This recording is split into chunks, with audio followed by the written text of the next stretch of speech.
Formula ఈ కేసులో మాజీ మంత్రి కేటీఆర్ అరెస్టుకి ఇప్పుడు తెలంగాణ ప్రభుత్వం రంగం సిద్ధం చేసిందా? దానికోసం ముఖ్యమంత్రి రేవంత్ రెడ్డి ప్రణాళికలు సిద్ధం చేశారా అంటే అవునని సమాధానం ఇస్తున్నారు కొంతమంది రాజకీయ విశ్లేషకులు.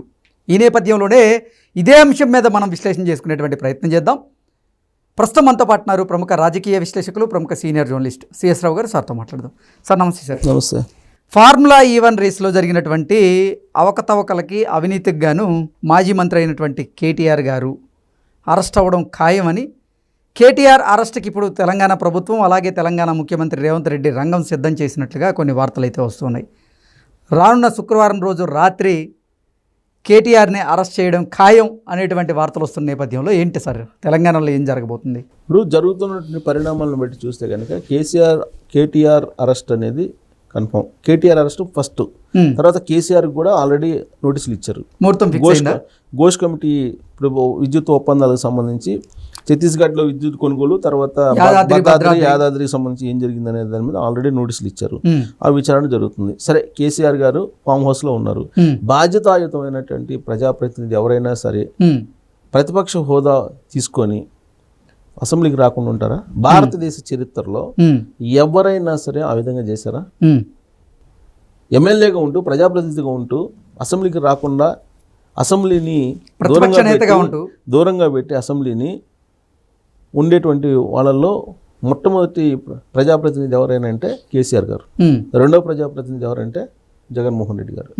వీళ్ళిద్దరు తప్ప భారతదేశంలో ప్రతిపక్ష నాయకుడు అసెంబ్లీకి రాకుండా ఉన్నటువంటి సంఘటనలు బహుశా ఏ రాష్ట్రంలో ఉండదు.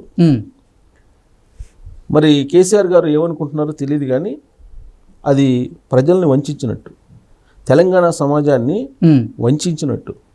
ఓ ప్రతిపక్ష హోదా ఇచ్చి ప్రజా సమస్యల మీద అలాగే ప్రభుత్వ విధానాల మీద మీరు మాట్లాడండి అని చెప్పేసి ఆయనకి ప్రతిపక్ష హోదా ఇస్తే అసెంబ్లీకి వెళ్లకుండా ఉండడం అని అంటే అధికారం ఇస్తే అసెంబ్లీకి వెళ్తావు, అధికారం ఇవ్వకపోతే వెళ్ళవా?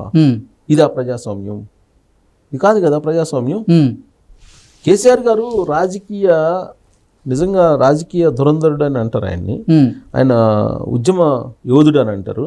బట్ రాజకీయ చరిత్రలో ప్రజా తీర్పుని తిరస్కరించినటువంటి లీడర్గా మిగిలిపోతాడు ఆయన అసెంబ్లీకి ఇలానే అటెండ్ కాకపోతే. ఇప్పటికే సంవత్సరం నుంచి ఆయన అటెండ్ కావట్లా అసెంబ్లీకి. బట్ ప్రజాదానాన్ని తీసుకుంటున్నాడు, ప్రజలు ఇచ్చినటువంటి క్యాబినెట్ హోదాను అనుభవిస్తున్నాడు ఆయన. ఇది మంచిది కాదు, ఒక రాజకీయ నాయకుడికి మంచిది కాదు. రాజకీయ చరిత్రలో ఒక బ్లాక్ స్పాట్గా కేసీఆర్ గారు మిగిలిపోతారు భవిష్యత్తులో.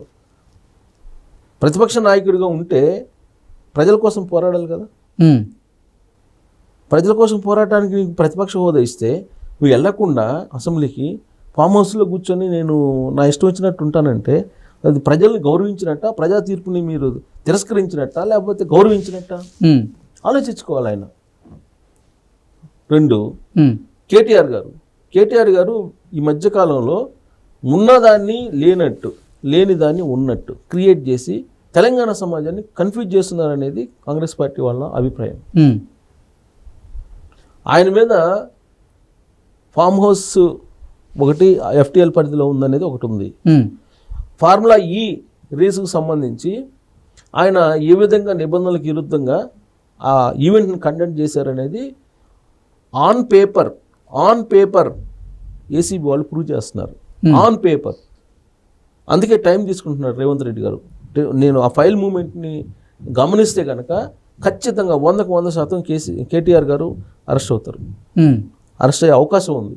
ఎందుకనంటే ఇప్పుడు ఆల్రెడీ ఫార్ములా కారు రేసుకు సంబంధించి ఆయన కుదుర్చుకున్నటువంటి ఒప్పందానికి విరుద్ధంగా పట్టణాభివృద్ధి శాఖ డబ్బులు ఇప్పించారు. అది నిబంధనలకు విరుద్ధం. ఆల్రెడీ ఆ విషయాన్ని పట్టణాభివృద్ధి శాఖ సంబంధించి ఆ రోజున సెక్రటరీగా ఉన్నటువంటి అతను ఆల్రెడీ చెప్పేశారు. చెప్పిన తర్వాత ఏసీబీ వాళ్ళు ఎంక్వైరీ చేశారు. ఎంక్వైరీ చేస్తే ఈయన నిబంధనలకు విరుద్ధంగా 50 కోట్ల రూపాయలు ఇచ్చారు అని చెప్పి తేలింది. 50 కోట్లే కాదు, అసలు దీని వెనక ఎంత మారింది అనేది కూడా కొన్ని ప్రచారం, కొన్ని ఆరోపణలు కూడా ఉన్నాయి ఈయన మీద. ఇప్పుడేంటి, ఈ ఎంక్వైరీ పూర్తి అయిపోయింది త్రూ చీఫ్ సెక్రటరీ, అఫీషియల్గానే ఎంక్వైరీ పూర్తి అయిపోయింది. సో ఇప్పుడు ఈయన్ని అరెస్ట్ చేయడానికి గవర్నర్ అనుమతి కోరారు. గవర్నర్ అనుమతి కోరి గవర్నర్ కూడా అనుమతించారు. గవర్నర్ కూడా అనుమతించిన తర్వాత ఇప్పుడు ఆల్రెడీ చీఫ్ సెక్రటరీ దగ్గర ఫైల్ ఉంది, గవర్నర్ కూడా అనుమతించారు. ఇప్పుడు నెక్స్ట్ ఏం జరిగేది ఏంటి? గవర్నర్ కూడా అనుమతించిన తర్వాత ఇంకేం జరగాలి? ఏసీబీ వాళ్ళకి ఆల్రెడీ ఏసీబీ వాళ్ళ దగ్గర ఫైలు రీచ్ అవుతుంది రేపు ఎల్లుండో, ఏది చీఫ్ సెక్రటరీ దగ్గర నుంచి. ఏసీబీ వాళ్ళ దగ్గర రెడీ రీచ్ కాగానే ఏసీబీ వాళ్ళు ఏం చేయాలి? ఇమీడియట్గా అరెస్ట్ చేయాలి, అంతే మిగిలింది. 100% అరెస్ట్ చేసే అవకాశం ఉంది. అది కూడా శుక్రవారం అరెస్ట్ చేసేటువంటి అవకాశం ఉంది. శుక్రవారం ముహూర్తం ఫిక్స్ చేసేటువంటి అవకాశం ఉంది. ఎందుకంటే ఈ మధ్యకాలంలో కేటీఆర్ని అరెస్ట్ చేస్తే, నిధులు దుర్వినియోగం చేసినటువంటి కేసులు అరెస్ట్ చేస్తే అగ్నిగుండం అయిపోద్దా? ఈ లెక్కన అసలు ప్రజాప్రతినిధులు ఏం చేసినా ఎవరిని టచ్ చేయకూడదు. మరి రేవంత్ రెడ్డి గారు ప్రతిపక్ష నాయకుడిగా ఉన్నప్పుడు, లేదా పిసిసి అధ్యక్షుడిగా ఉన్నప్పుడు, కాంగ్రెస్లో వర్కింగ్ ప్రెసిడెంట్గా ఉన్నప్పుడు, మరి మీరు బెడ్రూమ్లోకి పోయి అతన్ని అరెస్ట్ ఎలా చేస్తారు? ఓటుకు నోటు కేసు ఉందని చెప్పేసి ఆ రోజున ఏసీబీని ప్రయోగించి మీరు జైల్లో పెట్టారు కదా అతన్ని. ఇప్పుడు అదే విషయాన్ని ప్రస్తావిస్తూ గతంలో కేసీఆర్ గారు చేసినటువంటి తప్పే ఇప్పుడు రేవంత్ రెడ్డి గారు కూడా చేస్తున్నారు అంటూ కొంతమంది నెటిజన్లు అయితే అభిప్రాయాన్ని వ్యక్తం చేస్తున్నారు. గతంలో కేసీఆర్ ఏదైతే అధికారాన్ని ఉపయోగించి బెడ్రూమ్లోకి పోలీసులను పంపించి ఎలా రేవంత్ రెడ్డిని అరెస్ట్ చేయించారో, ఇప్పుడు ముఖ్యమంత్రిగా ఉన్నటువంటి రేవంత్ రెడ్డి కూడా ఆ విషయాన్ని మర్చిపోయారా? మీరు అల్లు అర్జున్ని అలాగే మీ పోలీసులను పంపించి అతన్ని అరెస్ట్ చేయించారు. అసలు కేటీఆర్ అరెస్ట్కి రంగం సిద్ధం చేసేందుకే అల్లు అర్జున్ అరెస్ట్ కూడా జరిగింది అంటూ కూడా కొంతమంది అభిప్రాయం వ్యక్తం చేస్తారు. చేసుకోబోతుందని చెప్పి రేవంత్ రెడ్డి గారు చెప్పారు కదా. ఆయన ఏమి బోర్డర్లో యుద్ధం చేసే సైనికుడు ఏం కాదు. డబ్బులు తీసుకొని ఆయన నటిస్తున్నాడు, బిజినెస్ చేస్తున్నాడు, ప్రజలు డబ్బులు వసూలు చేసుకుంటున్నాడు. అది ప్యూర్ బిజినెస్. అల్లు అర్జున్ ఏమన్నా ఆయన దేశానికి సంబంధించిన యోధుడా అని అడిగాడు రేవంత్ రెడ్డి గారు. నిజమే కదా, ఆయన యోధుడు కాదు కదా, ఆయన బోర్డర్లో యుద్ధం చేసేటువంటి సైనికుడు ఏం కాదు కదా. మరి ఆయన్ని పక్కా బిజినెస్ మ్యాన్, పక్కా బిజినెస్ చేస్తున్నారు. పక్కా బిజినెస్ చేసినప్పుడు అంటే ఆ రోజు రేవంత్ రెడ్డిని బెడ్రూమ్లోకి వెళ్ళి అరెస్ట్ చేస్తే ఆయన నిరసించారు. ఈరోజు ఆయన ముఖ్యమంత్రిగా ఉన్న తరుణంలో ఇప్పుడు హోంశాఖ కూడా ఆయన ఆధ్వర్యంలోనే ఉన్న నేపథ్యంలో పోలీసులు అల్లు అర్జున్ బెడ్రూమ్లోకి వెళ్ళి అరెస్ట్ చేయడాన్ని ఎలా చూడొచ్చు అంటారు? ఇప్పుడు అక్కడ ఆ రోజున రేవంత్ రెడ్డి గారు వస్తున్నాను అని అన్నప్పటికి కూడా దౌర్జన్యం చేశారు. కానీ ఇక్కడ అలా కాదు. ఇక్కడ ఏం చేశారు? బెడ్రూమ్ దాకా వెళ్ళారు. బెడ్రూమ్ లో నేను డ్రెస్ మార్చుకొని వస్తానే బెడ్రూమ్ దగ్గర ఉన్నారు. అది police duty. In case bedroom తలుపేసుకుని వెనక నుంచి వెళ్ళిపోతాడు అనుకుందాం కొద్దిసేపు, అప్పుడు ఎవరిని తప్పు పట్టాలి? పోలీస్ ప్రొసీడింగ్స్ అవి. మరి ఆ రోజు రేవంత్ రెడ్డి గారు కూడా బెడ్రూమ్లోకి వెళ్తే మీరు అసలు బెడ్రూమ్లోకి ఎలా వస్తారు అంటూ వాదించింది తప్పు కాదండి. బెడ్రూమ్లోకి ఎంటర్ అయ్యారు వాళ్ళు, అది కూడా పోలీసు ప్రొసీజర్ అయ్యింది కదా. బెడ్రూమ్లోకి ఎంటర్ అయ్యారు ఆ రోజున. ఇక్కడ బెడ్రూమ్లోకి ఎంటర్ కాల, బెడ్రూమ్ బయట ఉన్నారు. బెడ్రూమ్లోకి ఎంటర్ అయ్యారని క్లియర్గా అల్లు అర్జున్ గారు చెప్తూ ఉన్నారు. అల్లు అర్జున్ గారు ఎంటర్ కాల, బెడ్రూమ్లోకి ఎంటర్ కాల. బెడ్రూమ్ తలుపు తీసి ఉంచండి, మీరు మార్చుకొని రండి అని చెప్పి గేట్ దగ్గర ఉన్నారు. కానీ ఆ రోజు రేవంత్ రెడ్డి గారి విషయంలో అలా కాదు, లాక్కు వచ్చారు. అల్లు అర్జున్ ఏం లాక్ రాలేదే, అతనే అఫీషియల్ గా వచ్చాడు, వాళ్ళతోటి సెల్ఫీలు తీసుకుంటూ వచ్చాడు. కానీ ఆ రోజున రేవంత్ రెడ్డి గారిని అలా కాదా, లాక్ వచ్చారు కదా. మొత్తం ఫ్యామిలీ మొత్తాన్ని అక్కడ నెట్టిపడేసి లాక్ వచ్చారు కదా. దానికి దీనికి డిఫరెంట్ ఉంది ఒకటి. రెండు, కేటీఆర్ గారిని అరెస్ట్ చేస్తే అగ్నిగుండం ఏంటి అంటే ప్రజాప్రతినిధులు ఏదైనా చేయొచ్చా, కేసులు పెట్టకూడదా? ఆ రోజున ఓటుకు నోటు కేసుకి సంబంధించి కేసు పెట్టారు కదా. ఇప్పుడు ఎలక్షన్లప్పుడు డబ్బులు ఇవ్వకుండా ఎన్నికలు జరిపే రాజకీయ నాయకులు ఎవరైనా ఉన్నారా? కేటీఆర్ గారిని చెప్పను. మరి ఓటుకు నోటు కేసులు 50 లక్షలు ఇచ్చిన దొంగ అని చెప్పి మొన్న కూడా అంటున్నారు.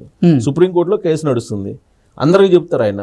మరి సుప్రీంకోర్టులో కేసు జరిగినప్పుడు నువ్వు ఓటుకు నోటు కేసులో దొరికిన దొంగ అని చెప్పి మొన్న ఎలా అంటారు? రాజకీయ నాయకులందరూ కూడా కేసుల మీద ఆధారంగా చేసుకుని ఇప్పుడు విమర్శలు చేస్తారు. మరి అలాంటప్పుడు ఇప్పుడు ఆయన్ని కూడా అనాలిగా, ఆయన కూడా అనొచ్చు కదా. ఆయన అంటే నువ్వు తప్పు, వేరే వాళ్ళని అయితే అనొచ్చు ఆయన. ఈ లాజిక్ కేటీఆర్ గారి దగ్గర మిస్ అవుతుంది. ఓకే, సో ఈ శుక్రవారం రాత్రి మాత్రం కేటీఆర్ అరెస్ట్ అవ్వడం ఖాయమంటారా?